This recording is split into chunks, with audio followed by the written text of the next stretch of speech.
Est-ce que vous m'entendez bien? Ouais. Alors, tout d'abord, bonjour à tous.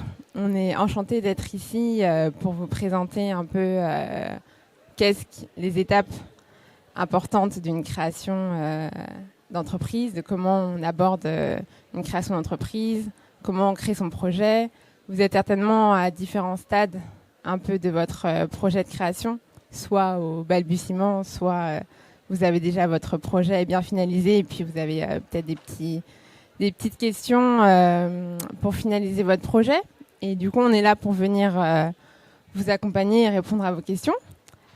Donc, je vais vous présenter brièvement, où chacun va se présenter. Je vais laisser la parole peut-être à Stéphane. Bonjour. Du coup, moi je suis notaire sur Saint-Malo. Donc je suis Stéphane Le Jamtel.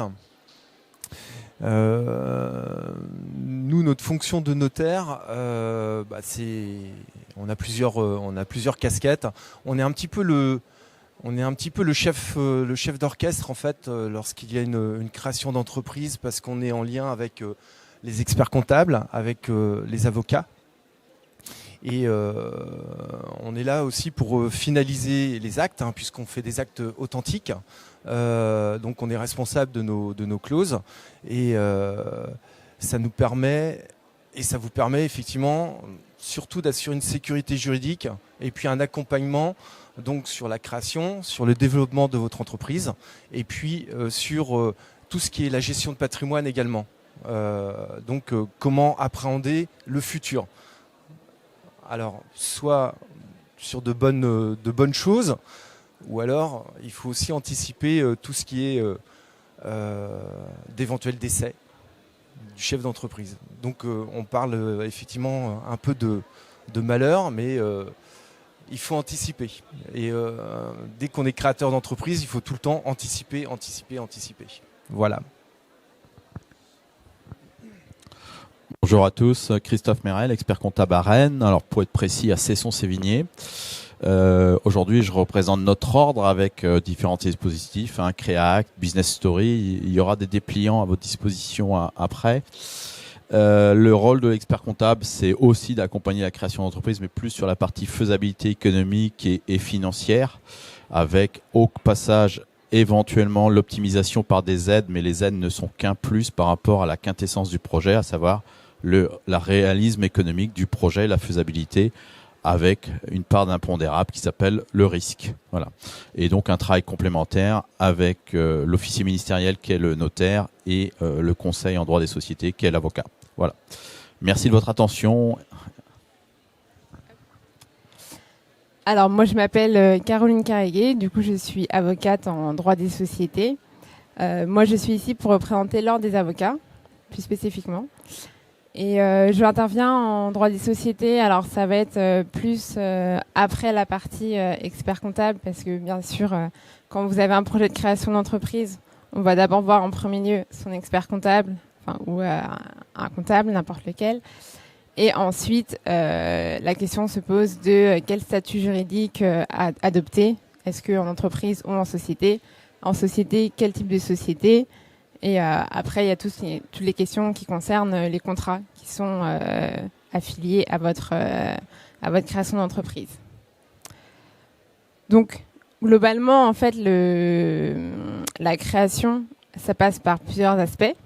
Il y a l'aspect économique qui est un peu plus de la partie de l'ordre de l'expertise comptable, et l'aspect financier qui va avec, et l'aspect juridique. Et c'est là où nous, on va intervenir pour vous dire attention sur ces points. Il faut regarder vos contrats et faire attention à certaines lignes. Nous, on est là pour vous accompagner et pour aussi apporter des points de vigilance que vous n'avez pas forcément quand vous créez votre entreprise, parce que vous êtes là, vous avez l'aspect technique, généralement. Vous avez votre projet, vous savez dans quoi vous embarquez. Mais après, tout l'aspect qui concerne un peu plus le volet juridique, les contrats et tout, vous n'êtes pas forcément plus à même. Et c'est là qu'on va intervenir pour vous accompagner. Donc on va commencer dans le vif du sujet parce qu'on n'a pas beaucoup de temps, on n'a que 45 minutes et on va pas pouvoir aborder le fond des questions.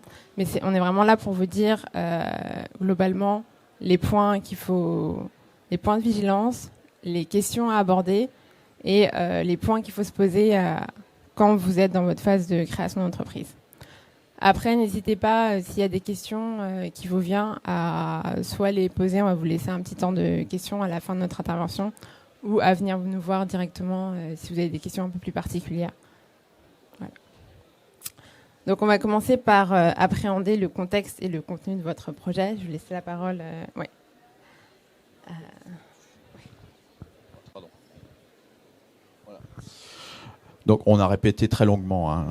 Il y a un quart d'heure, on se connaissait pas. Juste pour préciser, c'est dit à la fin du support, mais il y aura un replay que vous trouverez sur le site Entreprendre dans l'Ouest. Donc, bien appréhender le contenu et le contexte du projet.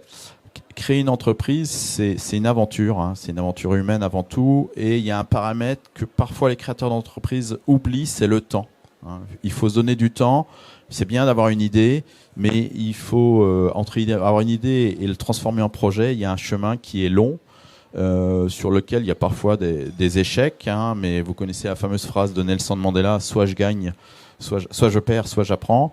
Donc l'idée, c'est justement de confronter ces idées, cette intuition à l'ensemble des forces et des faiblesses du projet. Moi, j'aime bien l'idée de la feuille blanche. À gauche, je mets les forces, à droite, je mets les faiblesses.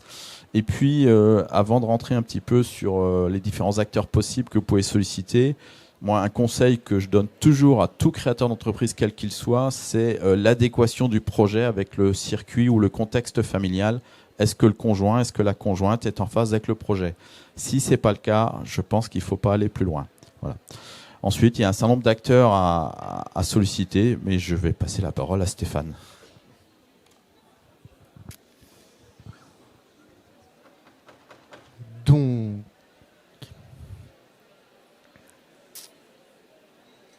Donc les acteurs à solliciter, c'est au premier lieu un expert comptable. Donc l'expert comptable, il va vous définir effectivement un business plan.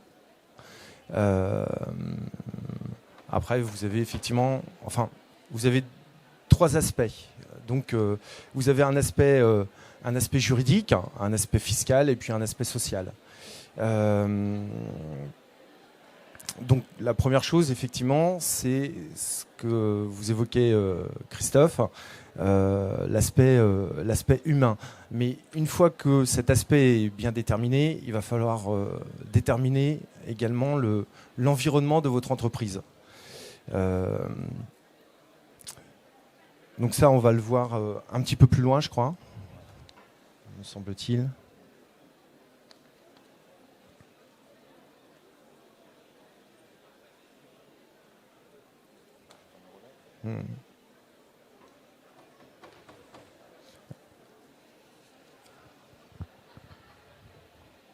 Alors, une fois que vous êtes entouré moi, à mon sens, il faut déjà bien déterminer vos intervenants. Je passe au slide suivant. Donc la première des choses à faire, hein, c'est le business plan, comme l'a dit à juste titre Stéphane, c'est-à-dire rentrer des chiffres pour faire simple dans des cases et voir si ça passe. Et ensuite, au niveau de l'appréhension du contexte, c'est optimiser. Aujourd'hui, un certain nombre de créateurs ou repreneurs d'entreprises sont déjà salariés. Ils peuvent éventuellement être liés par une clause de non-concurrence. Donc ça, c'est quelque chose à regarder dans votre contrat de travail. Encore faut-il qu'elle soit valable. Il y a aussi un devoir de loyauté vis-à-vis de votre ex-employeur. Vous ne pouvez pas vous permettre de créer une activité juste à côté pour parler vulgairement, en piquant toute la clientèle. Et puis, il vaut mieux, je dirais, partir en bonne entente avec son ancien employeur, qui sera, au moins dans un premier temps, peut-être un pourvoyeur de business, puisque vous pourriez être sous-traitant pour lui. Un deuxième point qui reste un point secondaire, de temps en temps, on rencontre des créateurs d'entreprises qui me disent « j'ai le droit à ça, j'ai le droit à la RE, j'ai le droit à l'ACRE, etc. » Oui, mais ces aides-là, ce ne sont que des plus.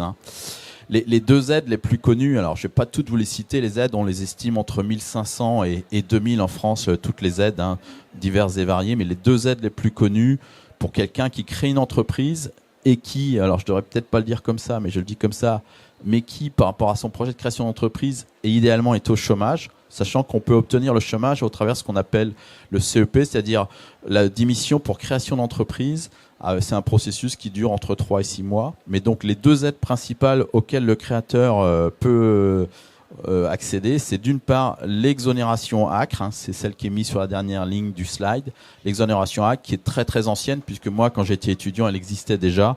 L'exonération ACRE, c'est pas de charge sociale, je parle pas de décalage, c'est pas de charge sociale, c'est une exonération de charge sociale pendant 1 an. Alors il y a des conditions, il y a des plafonds, etc. Mais grosso modo, retenez, c'est pas de charge sociale pendant 1 an, c'est l'État qui paye à votre place. Et puis la deuxième aide qui a été mise en place par M. Sarkozy quand il était à Bercy en 2004, c'est ce qu'on appelle le cumul d'indemnisation création d'entreprise avec Pôle emploi. Alors sous 2 formes, soit je garde mon chômage et je me paye peu sur l'entreprise pendant 15, 18, voire 24 mois, soit Pôle emploi me verse un capital qui représente à peu près 45% de mes droits. Ces deux aides-là, c'est juste passé à 60%, me dit Caroline. Merci. Donc, c'est 60% de vos droits.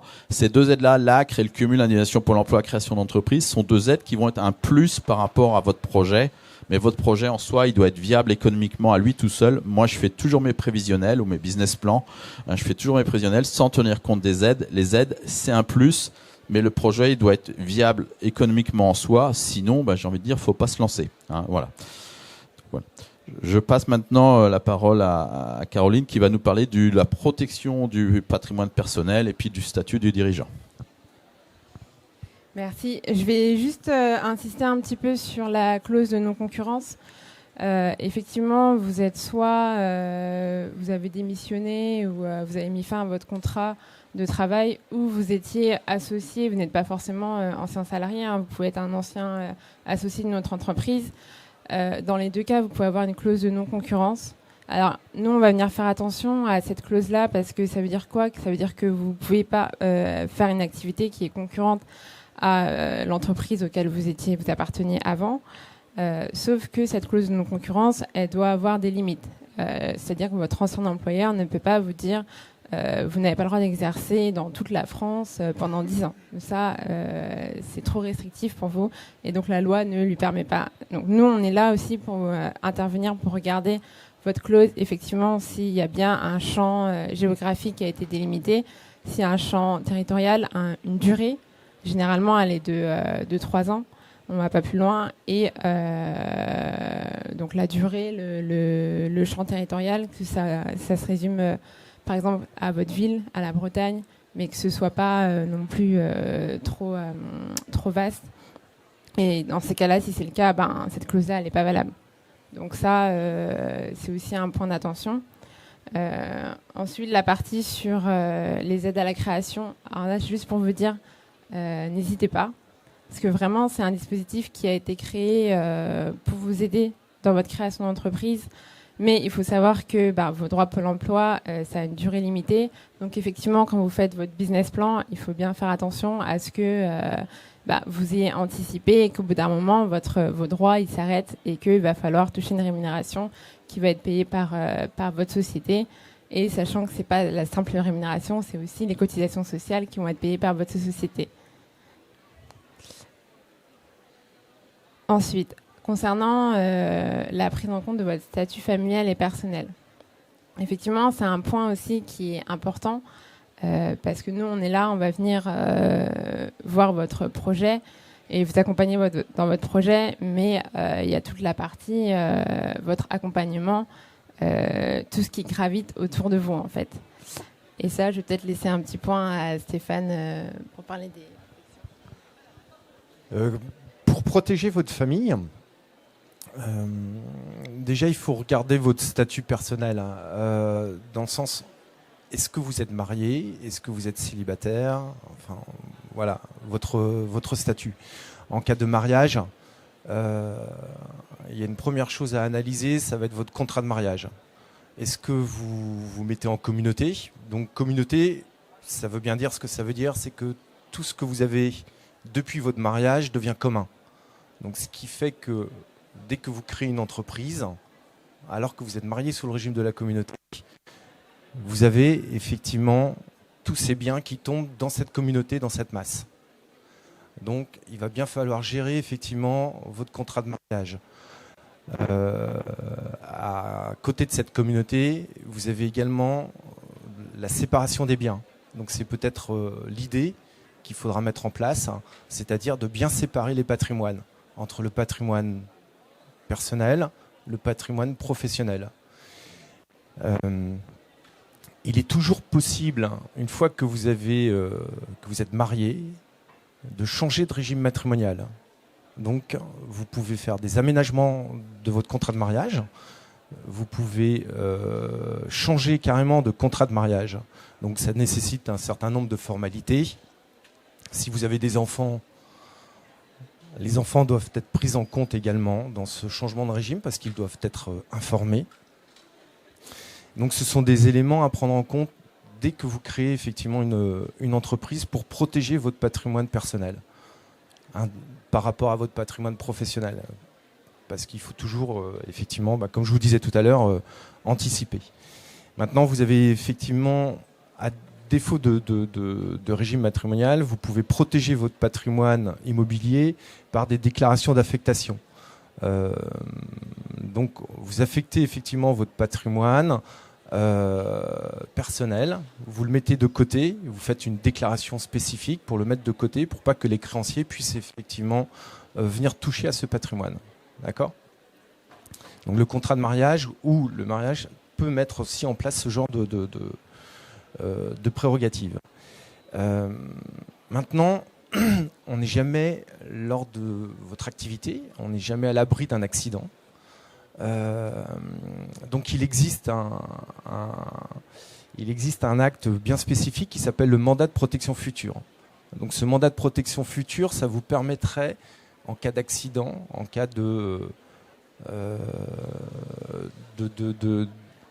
d'absence de capacité, de nommer un mandataire pour gérer la situation à votre place. Donc ça, ce sont des actes authentiques qui sont mis en place. Et puis, il faut que vous vous rapprochiez également de tout ce qui est les banques ou les assurances pour mettre en place effectivement les plus fortes quotités d'assurance ou celles qui vous correspondent le mieux. En cas de décès, en cas de prévoyance, en cas d'accident de la vie, enfin voilà. Donc ça, ce sont des éléments. Donc là, on est toute une assemblée, mais ce sont des éléments qui s'analysent au cas par cas.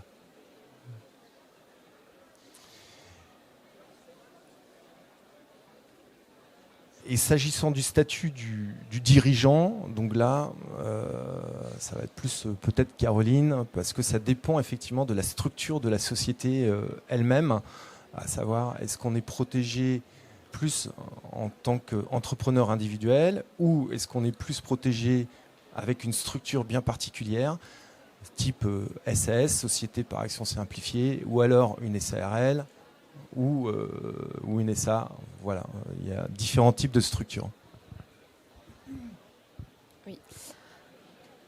Alors, déjà la distinction qui est un peu la plus simple entre est-ce que je commence en société ou en entreprise individuelle, c'est combien est-ce que vous êtes dans le projet. Sachant que si vous êtes plusieurs, ce sera forcément la société. Ensuite, le deuxième point, c'est qu'à partir du moment où vous êtes en société, la distinction entre patrimoine personnel et professionnel, elle est automatique. C'est-à-dire que tout ce qui concerne le professionnel, il sera dans la société, tandis que votre patrimoine personnel, ça restera vous en tant que personne physique. Ensuite, la question elle se pose, et je pense que vous l'avez tous en tête si vous êtes si vous choisissez plutôt la société, c'est quel type de société choisir. Parce qu'effectivement, on entend beaucoup de sociétés SCI, SARL, SAS, SA. Et vous êtes là, qu'est-ce qui est le plus adapté à ma situation? Alors là, effectivement, je suis désolée d'avance parce qu'on n'a pas une réponse à vous dire de facto. En fait, ça dépend chacun de votre situation personnelle et professionnelle.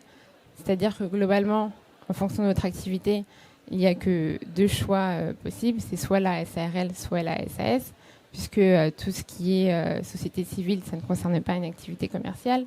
Et SA, c'est vraiment les grosses entreprises, ça ne nous concerne pas non plus.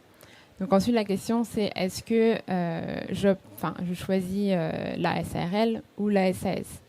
Alors là, il y a une distinction fondamentale. En fait, il y a 2 distinctions entre la SARL et la SAS. Ça va être le régime social et le régime fiscal. Je vais peut-être pas aller dans le détail là-dessus parce que vous avez une intervention spécifique à ce sujet.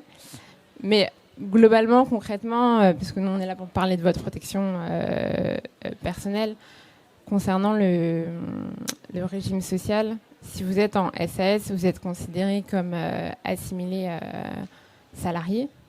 Et du coup, vous avez une protection sociale qui est un peu la même que les salariés.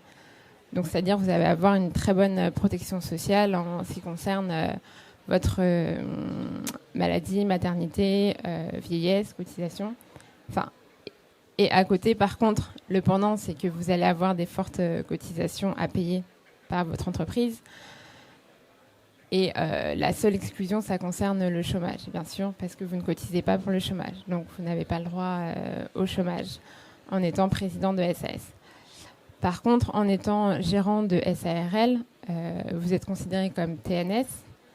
Et là, ça implique que le pendant, c'est que vous ne payez pas beaucoup de cotisations, mais vous avez une faible protection sociale. Donc ensuite, c'est là à voir en fonction de chacun. Justement, c'est là où je dis que je ne peux pas vous donner de réponse comme ça. Ça dépend chacun de votre situation. Et ensuite, il y a l'aspect fiscal où vous verrez ça peut-être plus en amont dans l'autre intervention. On va passer au slide suivant. Ensuite, la question, elle va se poser de où je domicilie mon entreprise. Donc là, si vous êtes en société, il y a le choix du siège social. Où est-ce que vous allez mettre votre siège social et où va être votre activité. Il faut savoir que votre siège social n'est pas forcément le lieu de votre activité. Vous pouvez le mettre très bien chez vous. C'est la solution un peu la plus simple quand on commence et qu'on n'a pas d'endroit où mettre domicilier son activité. Quand on parle de siège social, en fait, c'est l'adresse administrative de votre société. C'est-à-dire que pour toutes les administrations, que ce soit l'URSSAF, Pôle emploi, les impôts, tout va être envoyé à votre siège social. Et pour ces administrations-là, vous êtes domicilié à cette adresse-là. Mais vous pouvez très bien avoir votre activité qui est à un autre endroit. Et c'est notamment le cas, si vous avez une activité commerciale, un local commercial, vous pouvez avoir votre activité donc, au niveau du local commercial et votre siège social chez vous. Par contre, on conseille peut-être de mettre votre siège social chez vous, mais sur le long terme, ce n'est pas forcément une bonne idée. Déjà, tout simplement parce que si vous êtes amené à déménager, il faut changer de siège social, donc il faut forcément changer vos statuts, ce qui implique un coût. Et puis, donc, faut informer toutes les administrations. Donc, l'option qui suit, ça va être celui du centre d'affaires ou pépinière d'entreprise, espace de coworking. En fait, tous ces endroits-là vous permettent de domicilier votre entreprise à cet endroit-là. Et ce qui est avantageux, c'est que ce n'est pas seulement une adresse administrative, c'est qu'aussi il va vous offrir d'autres aspects, c'est-à-dire l'aspect matériel, tout simplement, avec des photocopieuses, un espace, un endroit pour travailler. Si vous n'avez pas forcément, votre domicile qui vous permet de travailler à cet endroit-là. Mais il y a aussi tout ce qui est aspect réseau. Parce que effectivement, en fait, vous allez vous retrouver avec des gens comme vous, même si c'est pas du tout votre activité, mais vous avez les mêmes problématiques. Donc c'est là où c'est important de ne pas rester seul dans votre coin, même si votre activité n'est pas forcément celle que va avoir votre voisin, mais vous avez les mêmes problématiques qui se posent surtout à la création d'entreprise. Donc c'est là où les pépinières d'entreprise, les espaces de coworking vont être intéressants pour vous. Ensuite, je vais aborder peut-être l'aspect bail commercial. Si vous avez effectivement un local où vous souhaitez mettre votre activité, là encore, on intervient avec Stéphane au niveau de la rédaction du bail pour vous accompagner et puis aussi pour vous dire attention les points de vigilance. Parce qu'il faut savoir qu'un bail commercial, on l'appelle aussi bail 369, vous devez connaître cette appellation-là, c'est un bail qui a une durée de 9 ans, mais qui pour vous, vous pouvez mettre un terme à chaque période triennale en tant que preneur, en tant que locataire si vous voulez. Donc faut prendre ça comme si vous prenez un bail d'habitation. Vous avez votre bail et forcément vous avez dû avoir à un moment donné dans votre vie des petits problèmes avec votre bailleur. Et c'est là où on va se référer au contrat de bail que vous avez signé. Donc nous on intervient soit en rédaction, soit en relecture, parce que généralement c'est le bailleur qui va vous fournir qui va vous dire j'ai ce bail là, signe-le. Et nous, on va intervenir dans le sens où on va dire, on va regarder les clauses. Les points d'attention, ça va être surtout déjà votre activité. Est-ce qu'elle est permise dans le bail? Mais votre activité présente, mais il faut aussi penser aux activités futures. Parce que dans certains cas, le bail ne va vous permettre souvent d'exercer que votre activité principal, mais il ne va pas penser aux autres activités que vous souhaitez peut-être exercer dans un second temps. Et là, dans ces cas-là, vous devrez avoir l'accord de votre bailleur. Donc, si vous le mettez en amont, c'est plus simple. Et sinon, il faudra le demander à l'accord du bailleur. Il y a aussi l'aspect le loyer. Alors ça va dépendre de votre situation quand vous commencez votre entreprise, avoir avec votre expert comptable. Est-ce que notamment vous êtes assujetti ou pas à la TVA? Il faut savoir que si vous ne l'êtes pas, vous avez 20% de plus dans votre loyer qui est à votre charge. Donc il faut bien l'anticiper quand c'est marqué, quand vous avez le montant du loyer, si c'est hors taxe ou toute taxe comprise, parce que vous avez 20% en plus que vous n'allez pas forcément pouvoir ensuite déduire de vos charges. Ensuite, les points d'attention les plus importants, ça va être concernant la répartition des charges avec votre bailleur, sachant qu'en tant que locataire, vous n'avez pas forcément une grande marge de manœuvre là-dessus, c'est-à-dire que la plupart des charges sont récupérables par le bailleur, donc c'est-à-dire sont à votre charge, sauf vraiment les gros travaux, quoi. Tout ce qui va être réfection de toiture, etc. Mais sinon, le gros est à votre charge, mais nous, on va être là aussi pour venir vérifier que tout est bien mis dans le bon ordre. Je ne sais pas si tu as un point à rajouter là-dessus. Donc du coup, comme dit Caroline, au niveau du bail commercial, il y a des prérogatives. Ouais. La destination, effectivement, du local, au niveau de votre activité, parce qu'elle peut être très restreinte. Donc ce qui vous empêche effectivement d'exercer d'autres activités qui soient connexes ou complémentaires. Ce qu'il faut savoir, c'est que dès que vous signez un bail commercial, vous disposez de la propriété commerciale. Donc du coup, il y a une valeur économique. Ça veut dire que ce bail commercial, vous pouvez le vendre. Donc du coup, c'est pas parce que vous arrêtez votre activité que vous ne pouvez pas vendre votre bail commercial. D'accord ? Donc ça a une valeur.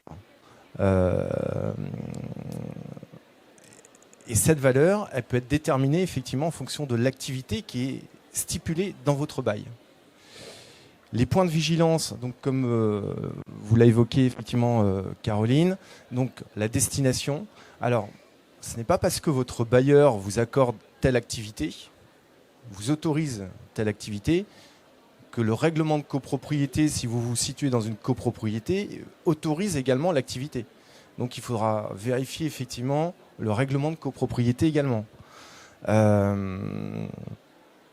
Et puis, effectivement, vous avez le loyer. Puis en fonction de vos activités, la TVA, vous pouvez soit la récupérer par vos ventes, soit effectivement, c'est perdu. Notamment pour tout ce qui est les professions médicales. Là, c'est one shot. C'est que les 20%, c'est en plus pour vous. Donc c'est un élément vraiment essentiel, le bail commercial.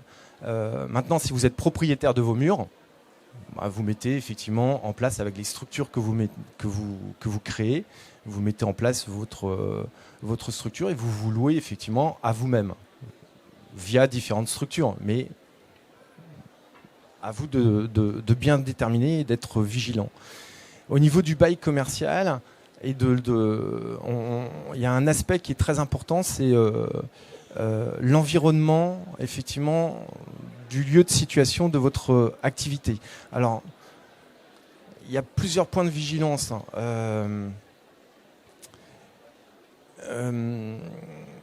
Moi, ce que je propose généralement aux créateurs d'entreprises, c'est de faire bien sûr un diagnostic de l'entreprise.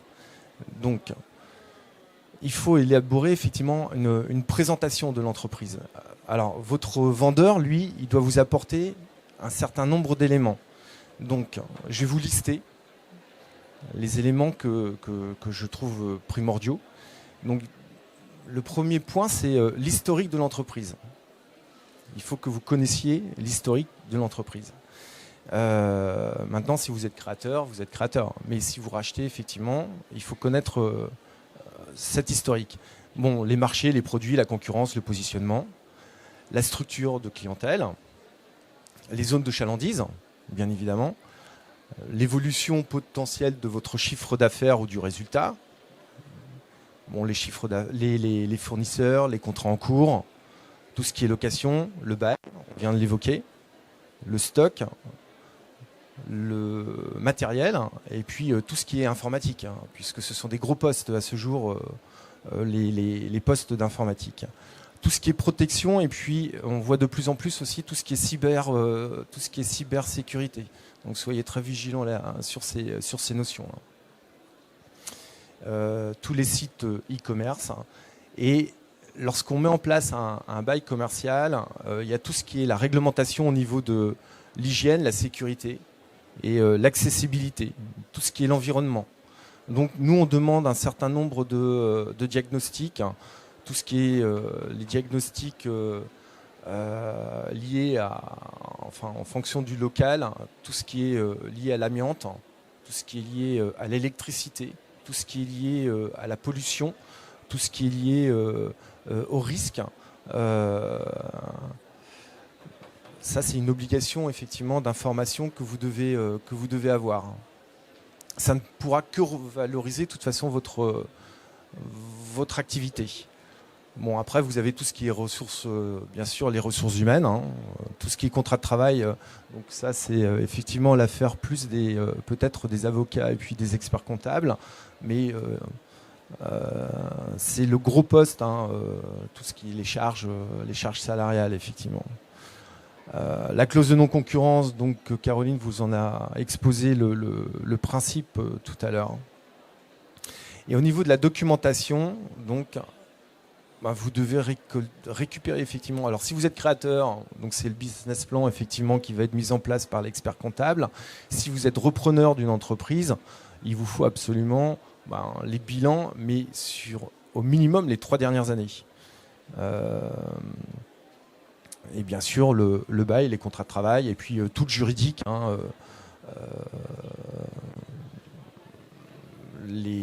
tout le juridique, c'est-à-dire les statuts, les différents procès-verbaux d'assemblée générale s'il y en a eu, les extraits cabis, enfin voilà quoi. Donc le diagnostic environnemental, je pense que c'est une notion qui est très importante et qui n'est pas forcément prise en compte lorsqu'on fait une création d'entreprise ou lorsqu'on est repreneur. Donc maintenant, on est de plus en plus vigilant effectivement sur ces notions.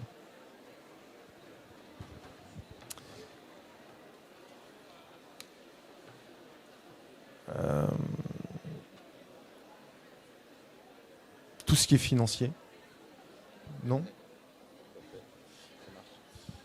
Passer au slide suivant, parce que je vois que l'heure tourne. Effectivement, on ne sera pas exhaustif sur cette grosse demi-heure d'intervention, mais sachez qu'il y a un certain nombre d'activités qui sont réglementées. On vous en a mis quelques-unes à l'écran. Il y a également tout ce qui est profession médicale, bien sûr, tout ce qui est profession libérale au sens large. Vous en avez 3 exemples devant vous. Si je prends l'exemple du CHR, parce qu'avec les émissions de télé, tout le monde se croit restaurateur. D'abord, c'est un métier. Et puis, pour exercer ce métier, il faut suivre 2 formations. Une première formation qui s'appelle le permis d'exploitation, qui est une formation de 3 jours. Ça, c'est un exemple. Et puis la deuxième formation, c'est une formation qui est relative à l'hygiène, qui s'appelle ACP. Donc ça veut dire qu'il faudra bien penser à tous ces éléments-là, au même titre que la protection sociale personnelle, au même titre que la protection de la famille, en amont de la création d'activités. Voilà. Bon, le business plan, je vais être rapide, on en a déjà pas mal parlé. Hein. C'est le préalable indispensable. Hein. Le business plan ou le prévisionnel, moi j'appelle ça une étude de faisabilité. À quelles conditions de chiffre, quelles conditions de marge, quelles conditions d'achat, quelles conditions de financement le projet est viable et me permet de gagner. Si je souhaite gagner 2 000 euros net par mois, est-ce que ça passe? Si je souhaite gagner 10 000 euros net par mois, est-ce que ça passe? Donc ça, c'est un minimum. Nous, on le fait en général sur la durée du prêt, sachant que lors d'un rachat ou une reprise d'entreprise, Stéphane l'a dit, l'usage, c'est de faire un financement sur 7 ans. Et lorsque c'est une création pure, nous, on fait plutôt sur 60 mois et 36 mois, c'est un minimum. Voilà. Les conditions commerciales, je vais repasser la parole à Maître Caroline. En ce qui concerne les contrats, je vais être très bref aussi parce qu'on n'a pas eu beaucoup de temps. Il va falloir voir les clauses des contrats effectivement que vous allez signer en premier lieu, parce que quand vous allez commencer votre activité, vous allez forcément passer des contrats de partenariat, des contrats commerciaux. Vous allez devoir rédiger aussi des conditions générales de vente, surtout si vous avez un site internet. Il faut savoir que les CGV, c'est obligatoire. Faites attention au copier-coller de ce que vous trouvez sur Internet, puisque les conditions générales de vente ne sont pas adaptées justement à toutes les activités, et chaque spécificité que vous allez avoir, il va falloir justement les prendre en compte, et nous, c'est là qu'on intervient et qu'on les met dans les conditions générales de vente, parce que vous allez avoir des clients et tout comme vous achetez, vous passez des achats sur Internet ou des achats en physique, il va y avoir des clients qui vont être mécontents, et là en fait on va venir justement carrer vos relations commerciales, et pour ne pas que vous ayez des insatisfactions, des clients qui puissent justement revenir vers vous et vous dire là j'ai reçu mon colis qui est endommagé alors que c'est la faute du transporteur et c'est pas votre faute à vous. Que ce soit pas justement votre responsabilité qui soit engagée. Donc c'est un peu les petits points qu'on va voir dans les différents contrats que vous allez signer, et c'est surtout important justement les premiers contrats que vous signez, bien faire attention aux clauses qui sont rédigées dans vos contrats. On va penser ensuite sur la structure juridique. On en a un peu parlé, on en a beaucoup parlé même. Donc c'était la distinction, est-ce que je commence seul ou à plusieurs? Seul, j'ai le choix de l'entreprise individuelle, mais je peux aussi passer en société, parce que la SARL et la SAS sont tout à fait possibles en tant qu'associé unique. On parle alors de EURL pour la SARL à associé unique, et de SASU. Donc c'est les mêmes conditions qui s'appliquent, sauf que vous êtes seul dans votre société. Ensuite, il y a un petit point aussi à faire attention quand vous êtes plusieurs, et dans ces cas-là, vous êtes forcément obligé de passer par une société. Nous, on a tendance à préconiser un pacte d'associés. Alors, un pacte d'associés, c'est quoi? C'est un contrat qui est extra-statutaire. Donc, quand vous créez votre société, vous avez des statuts à rédiger. Là, nous, on intervient dans la rédaction de vos statuts et vous expliquer un peu quels sont vos engagements que passe votre société. Mais il y a aussi l'engagement entre associés. C'est-à-dire que vous allez arriver à 2, 3, 4, 5. Vous allez avoir une répartition de votre capital social qui peut être égalitaire. Ça, c'est ce qu'on a tendance à ne pas préconiser. Mais si, par exemple, vous souhaitez être... on peut l'entendre aussi, hein, vous êtes 2 associés et que vous voulez mettre les billets à 50-50, dans ces cas-là, on va préconiser un pacte d'associés. Pourquoi? Tout simplement parce que la plupart des décisions, elles sont votées à la majorité. Si vous êtes 2 et qu'il y en a un qui s'oppose, vous n'avez pas la majorité. Et dans ces cas-là, qu'est-ce que ça crée? Ça crée un blocage. Et nous, en fait, on est là pour vous dire aussi, pour garantir les intérêts, pas de vous en tant que personne, mais les intérêts de la société. Et donc, on va venir définir qu'est-ce qui se passe en cas de blocage, si vous êtes à 50-50, comment ça se passe, parce que tout simplement, c'est pas viable pour la société. S'il n'y a plus aucune décision qui peut être prise par les associés, là, dans ces cas-là, ça crée un blocage et la société ne peut pas avancer. Donc c'est là où dans le pacte d'associés, on va définir quelles sont les majorités un peu plus fortes, quelles sont aussi les conditions de sortie et d'entrée des associés, parce qu'il y a des associés qui vont rentrer avec une plus-value, ça va être leur force de travail. Et dans ces cas-là, on va aussi mettre en place une clause pour les empêcher de sortir au bout d'un certain nombre d'années, parce que si ils veulent céder leur part, vous retrouvez, vous n'avez plus de main d'œuvre si c'est par exemple votre boulanger qui est associé. Donc voilà un petit peu les petites clauses qu'on va mettre dans le pacte d'associés. On va passer maintenant aux sources de financement. Je vais passer la parole à Christophe.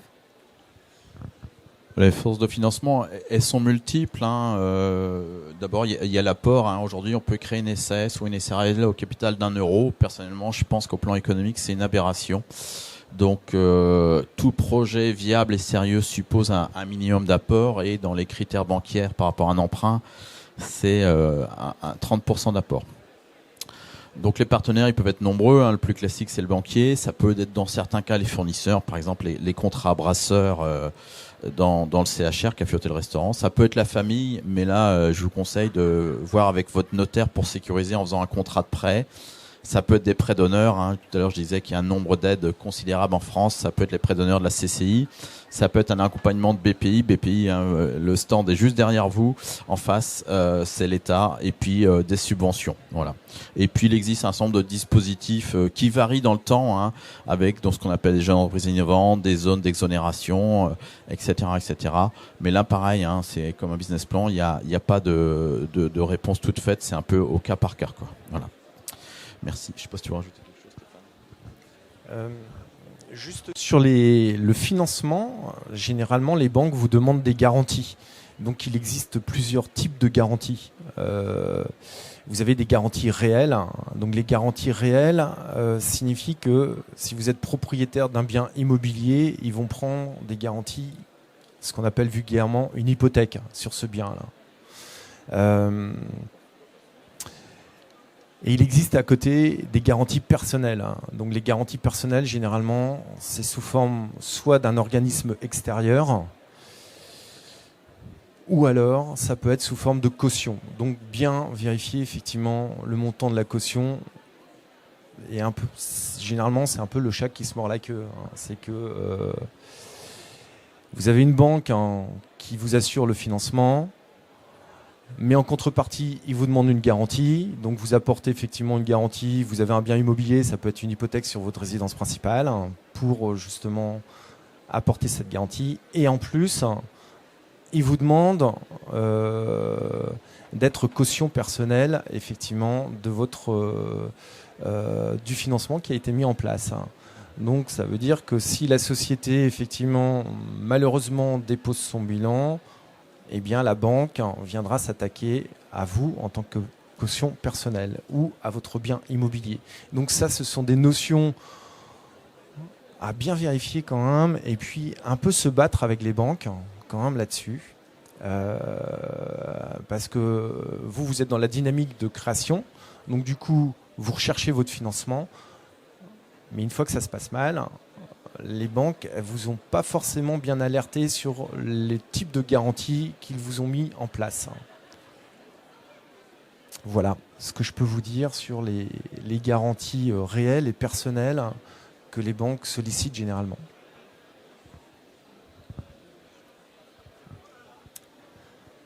Pour finaliser, on va vous parler un petit peu, très très très brièvement, des centres de formalité. En fait, c'est beaucoup plus simple maintenant, plus simple. C'était censé être beaucoup plus simple maintenant parce que il y a ce qu'on appelle le guichet unique. Vous avez certainement entendu parler. C'est-à-dire qu'avant, en fait, vous devez passer par le centre de formalité qui était compétent, donc qui correspondait à votre activité que vous souhaitez exercer. Maintenant, on passe par le guichet unique et c'est lui qui dispatche en fonction de l'activité que vous souhaitez exercer. Mais il faut savoir que ils sont toujours là pour vous aiguiller et vous aider dans votre accompagnement. Donc n'hésitez pas à solliciter soit la chambre de métier et l'artisanat pour tout ce qui est justement des conseils à la création ou voir avec la chambre d'agriculture aussi si vous avez une activité qui est un peu plus agricole. Donc là, on est là aussi pour vous orienter et vous dire, votre activité, elle est artisanale, donc il faut passer par la chambre de l'artisanat dès que vous avez un petit problème. Mais bon, maintenant, depuis le guichet unique, c'est beaucoup plus simple. Concernant les besoins en assurance, je ne sais pas si on va... Voilà, 15 secondes. Hein. Donc effectivement, pour aller chercher un financement, vous pouvez éventuellement prendre un courtier en prêt. Il y a la même chose en matière d'assurance avec, en fonction du choix TNS, c'est-à-dire travaillant en salarié en SARL ou président de SAS, c'est-à-dire mandataire social en SAS, il faut prendre ce qu'on appelle les assurances complémentaires, mutuelles, prévoyance et retraite. Le statut TNS, il fait parfois peur, à tort. Hein. C'est un statut qui coûte moins cher et avec des Madelins, on peut avoir une protection sociale quasi équivalente. Juste pour finir, hein, on vous a mis sur le support un certain nombre de partenaires, hein, les CCI, les chambres des métiers, les chambres d'agriculture, les experts comptables, c'est pas moi qui ai fait l'ordre, hein, les notaires et les avocats. On est là pour vous accompagner. Merci de votre attention. Je passe le dernier slide avec nos coordonnées. Et je ne sais pas s'il y aura des questions. Merci en tout cas.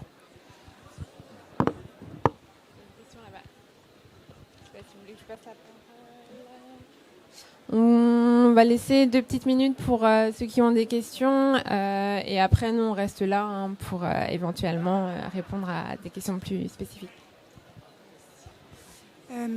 Je voulais juste savoir la différence entre une micro-entreprise et une entreprise individuelle.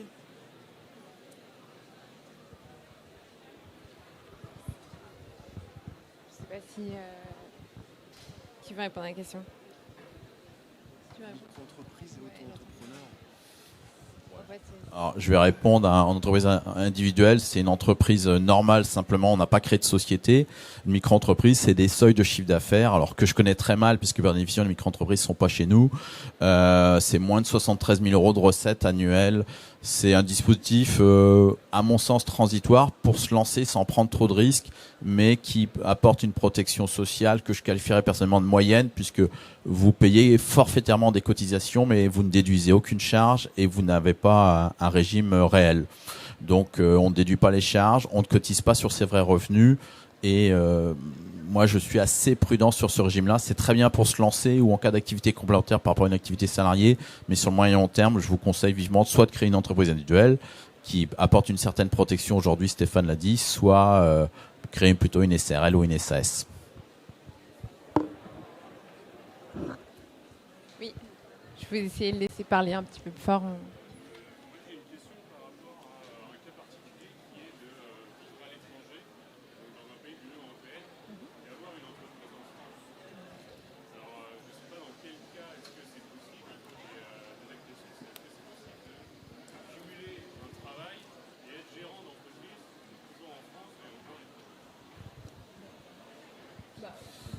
Il n'y a aucun problème. Aucun problème. Non. Sauf si c'est un métier réglementé. Vous voulez vous mettre agent immobilier en France, c'est un métier réglementé. Mais autrement, aucun problème. Sauf si vous avez une limitation dans votre contrat de travail aussi. Mais sinon, dans l'absolu, vous pouvez être gérant de X société. Il n'y a pas de problème.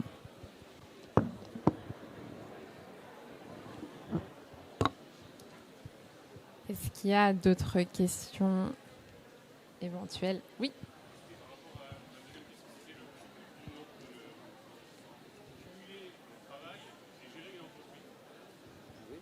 Vous pouvez tout à fait cumuler votre travail et étant gérant d'une société. À partir du moment où il n'y a pas de clause ouais, à partir du moment où vous ne faites pas deux mêmes activités face à face et puis que vous n'avez pas une clause de non-concurrence dans votre contrat de travail, vous pouvez parfaitement faire deux activités. Faire attention justement effectivement à ce que ce ne soit pas deux activités concurrentes qui soient dans le même secteur. Là, en tant que salarié, on va pouvoir vous le reprocher.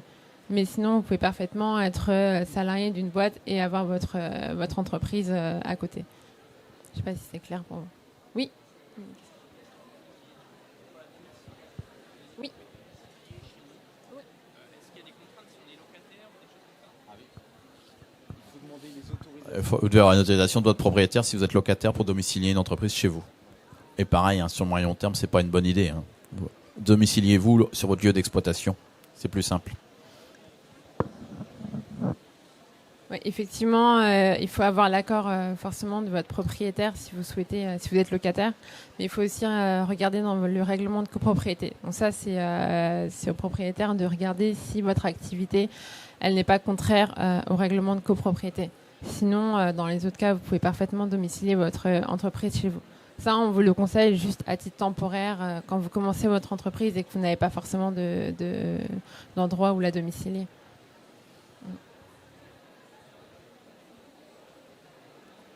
Oui. Oui.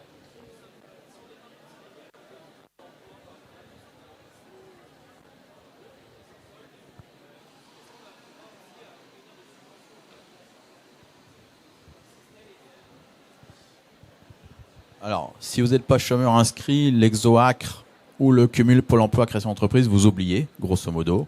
Hein, sauf si vous avez moins de 26 ans, etc. Après, la réponse sur la subvention, elle est impossible à donner. Il y a autant de cas de subvention que, enfin, c'est la folie. Par exemple, aujourd'hui, une entreprise industrielle en Bretagne qui investit, il y a un organisme qui s'appelle Brestfab qui subventionne jusqu'à 30% des investissements industriels. Il y a énormément de réponses. Si vous installez à Loudiac ou à Rostronin, il y aura plus d'aides qu'à Rennes parce que c'est un milieu rural défavorisé. Voilà. Donc il faut vraiment frapper à toutes les portes, CCI, etc., etc. Il faut vraiment frapper à toutes les portes. Effectivement, il y a plein de subventions qui existent et qui ne sont pas forcément liées à votre statut de chômeur. Donc vous pouvez, en fait, ça dépend de votre activité, mais il existe plein de subventions qui existent. Sachant que si vous voulez, bénéficier de l'ACRE et de l'ARS et de l'ARE, tout ce qui concerne les aides pour ceux qui sont en demande d'emploi, qui bénéficient du chômage, il faut faire attention, c'est qu'il faut d'abord avoir vos droits qui sont validés auprès de Pôle emploi avant de créer votre entreprise. Parce que sinon, vous n'aurez pas le droit à ces aides. Donc là, nous, on fait très attention là-dessus parce que si on crée votre société et que vous n'avez pas encore fait votre demande, vos aides à Pôle emploi, vous ne pourrez pas les bénéficier après parce qu'il faut d'abord être demandeur d'emploi. Je ne sais pas si c'est clair. Est-ce que vous avez d'autres questions éventuelles ?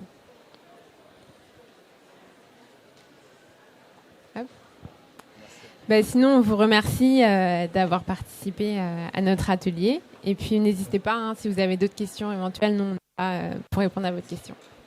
Merci beaucoup.